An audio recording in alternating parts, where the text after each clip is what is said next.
So students, in the last topic and last video,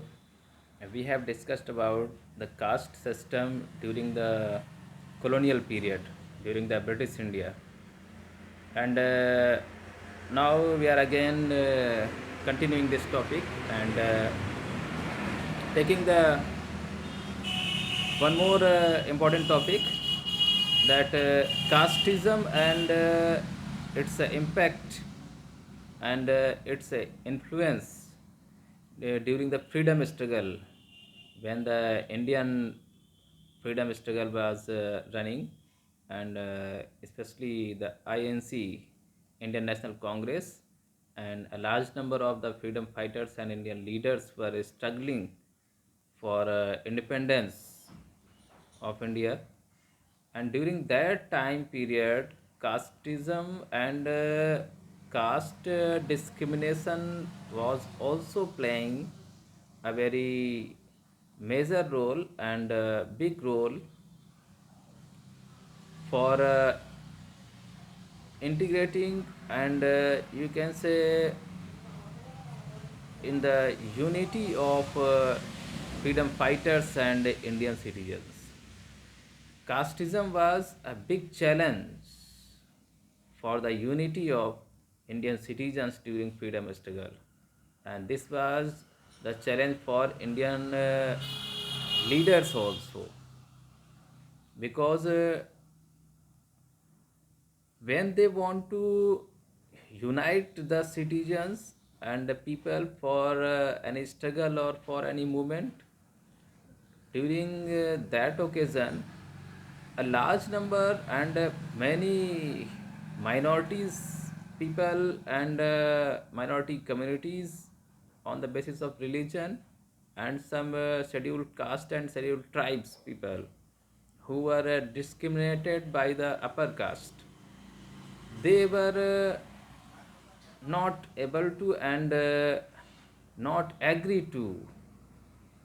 participate in these movements, because these minorities and these depressed classes, these Dalits and tribal communities, they believe that the struggle and the freedom was only for the upper class and upper caste. They suppose that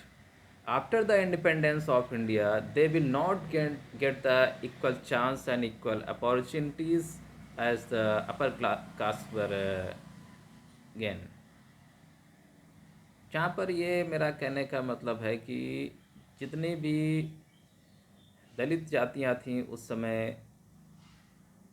Indian freedom struggle के time period में, और जो जनजाति लोग थे या आप minorities को भी ले सकते हैं, इनको इस बात का भय था कि भारत आज़ाद तो हो जाएगा प्रयासों से, लेकिन आज़ादी के बाद में शायद इन लोगों को, इन डिप्रेस्ड क्लास, ये जो दलित कम्युनिटीज़ हैं या पिछड़े तबके के जनजातीय समूह हैं और कुछ जो माइनॉरिटीज़ हैं, अल्पसंख्यक हैं, उनको शायद अधिकार ना मिले, उनको समानता का वो स्वाद चखने को ना मिले जो अपर कास्ट के लोग आगे चल कर के हासिल कर लेंगे, डोमिनेंट हो जाएंगे। उनको इस बात का डर था कि जो बड़ी जातियां हैं, जो धनाढ़ लोग हैं, जो सोशली इकोनॉमिकली और पॉलिटिकली रिच कम्युनिटी हैं, वो समाज में और देश में हावी हो जाएंगे, वो अपने अधिकारों को दावा पेश करेंगे और जो पहले से वंचित समाज है, वंचित तबका है, उसको शायद अधिकार ना मिले। इस बात का उनको डर था, इसीलिए वो चाहे भारतीय राष्ट्रीय कांग्रेस के अधिवेशन हो, उनके द्वारा जनता का जो आह्वान किया गया, उनके द्वारा जो मीटिंग्स बुलाई गई या कोई आंदोलन किया गया, तो उसमें ये दलित जातियां और जनजाति समूह के लोग, यहाँ तक कि कई कई जगह पर तो किसान और मजदूर भी इन आंदोलनों से बचते नजर आए हैं, उनसे अपने आप को अलग करते रहे, क्योंकि इन सभी की मुख्य समस्या, मैं जिनकी बात कर रहा हूँ, जो वंचित वर्ग थे, जो शोषित वर्ग थे, चाहे वो किसान मजदूर रहे हों, दलित जातियाँ रही हों, आदिवासी रहे हों, या कुछ मामले में अल्पसंख्यक समुदाय के लोग रहे हों, उनको मुख्य परेशानी अंग्रेज़ों से नहीं थी। उनको ज़्यादा समस्याएं, ज़्यादा परेशानी भारत के ही भीतर उन उच्च जातियों से थी जो लगातार उनको सता रहे थे और उनके ऊपर हावी थे। तो यहाँ पर ये बात ध्यान देने लायक है और आगे चल कर के ये चीज़ दिखी भी। जब भारतीय राष्ट्रीय आंदोलन के समय कई आंदोलनकारी, क्रांतिकारी नेता और कई जो समाज सुधारक लोग थे, चाहे वो डॉक्टर बी.आर. अम्बेडकर रहे हों, ज्योतिबा फूले रहे हों या महात्मा गांधी, इन सभी ने इस बात को महसूस किया था कि राष्ट्रीय आंदोलन में और देश की सामाजिक, आर्थिक, राजनीतिक गतिविधियों में अभी भी कुछ वर्गों को और विशेष करके दलित और जनजातीय समूह को बराबर के अधिकार नहीं मिल रहे हैं, उनको मौका नहीं मिल रहा है। इसीलिए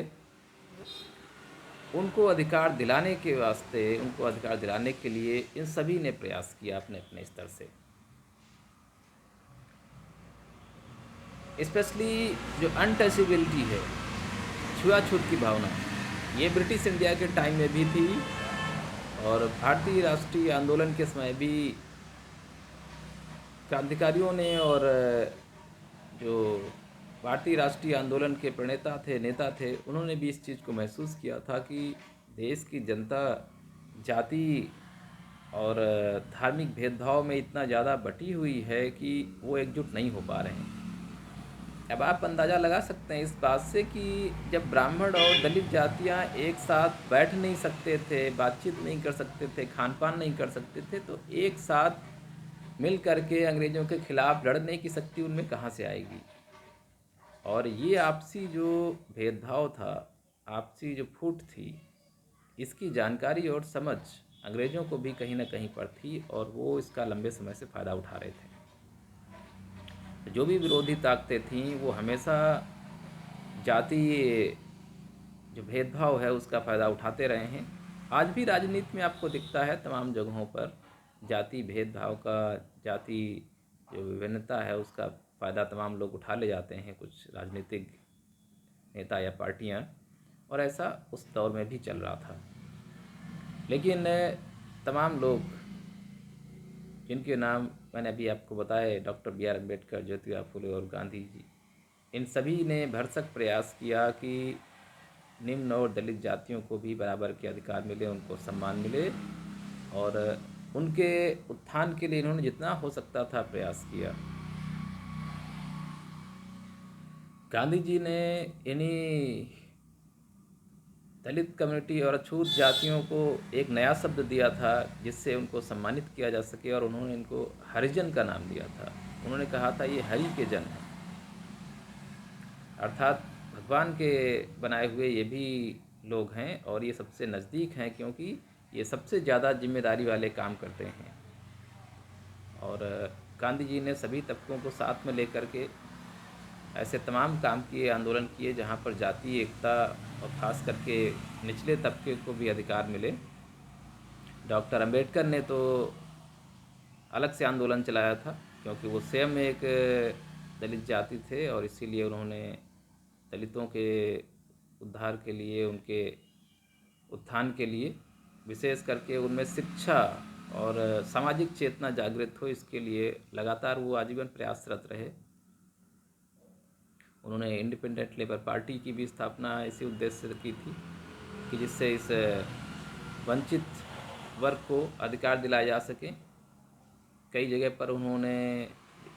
एंटी अनटचेबिलिटी मूवमेंट चलाए, छुआछूत के खिलाफ आंदोलन भी चलाए। तमाम जगहों पर आपने सुना होगा कि वो अपने दलबल के साथ जाते थे और जो सार्वजनिक स्थान होते हैं, चाहे तालाब हो, कुएं हों, वहाँ से पानी भरना, उनका इस्तेमाल करना और इस भावना को मिटाने का वो लगातार प्रयास करते रहे थे। तो ये चीज़ें आगे लगातार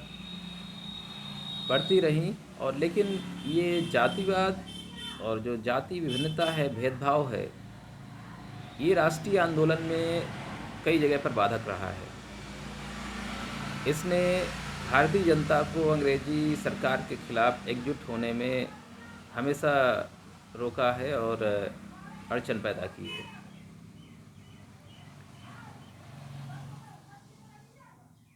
इसके बाद में अब नेक्स्ट टॉपिक पे हम लोग बात करेंगे कि आज के दौर में इस कॉन्टेम्परेरी इंडिया में कास्टिज़म का क्या रोल है, कैसा है।